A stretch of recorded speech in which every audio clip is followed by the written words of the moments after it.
வணக்கம் நண்பா, welcome to Viji ஸ்டேஃப்லிம். So இன்றைக்கி வந்து பார்க்க போகிறோம்னா நம்ம பாரத் ஆக்டிங்கில் அக்கம் ரிலீஸ் ஆகக்கூடிய ஒரு தமிழ் திரைப்படம் தான் காவி காதல். இந்த படத்தை எதிர்பார்ப்பு ஃபேன்ஸ் நிறைய சொல்லலாம். ஸோ இந்த படத்தை டேரக்டர் பார்த்திங்கன்னா நம்ம ஹரிஹர சுதன் அழகிரி இந்த படத்தை டேரக்ட் பண்ணியிருக்காரு.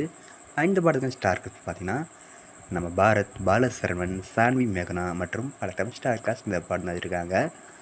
இந்த படத்துக்கு மியூசிக் பார்த்திங்கன்னா நம்ம நிவாஷ் கே பிரசன்னா இந்த படத்துக்கு மியூசிக் கம்போஸ் பண்ணியிருக்காரு. ஸோ ரீசெண்டாக இந்த படத்துக்குன்னா first look poster and title promo அப்படி சொன்னாங்க, இப்படி பார்க்க தரவார்கள் ஸோ பண்ணியிருக்காங்க. இந்த படத்தை ஒரு love romantic comedy drama concept எடுத்திருக்காங்களாம். ஸோ வெயிட் பண்ணி பார்ப்போம் இந்த காவிய காதல் படம் எதில் ஒருத்தா பண்ண போகிறாங்கன்னு. டைட்டில் ப்ரோமிஸ் மற்ற தர முடியும், காமெடி சூப்பர் ஒர்க் ஆகிட்டு இருக்குது. ஸோ வெயிட் பண்ணி பார்ப்போம். இந்த படத்துக்கான ரிலீஸ் டேட் பார்த்தீங்கன்னா அப்டேட் கிடச்சதும் நம்ம சில கன்ஃபார்ம் அப்டேட் பண்ணுறேன். அன்பை பிடிச்சிருந்தா லைக் பண்ணுங்க, கமெண்ட் ஷேர் பண்ணுங்கள் அண்ட் மறக்காம சேனலை சப்ஸ்கிரைப் பண்ணிக்கோங்க. மீண்டும் இது போன்ற வீடியோவில் சந்திப்போம்.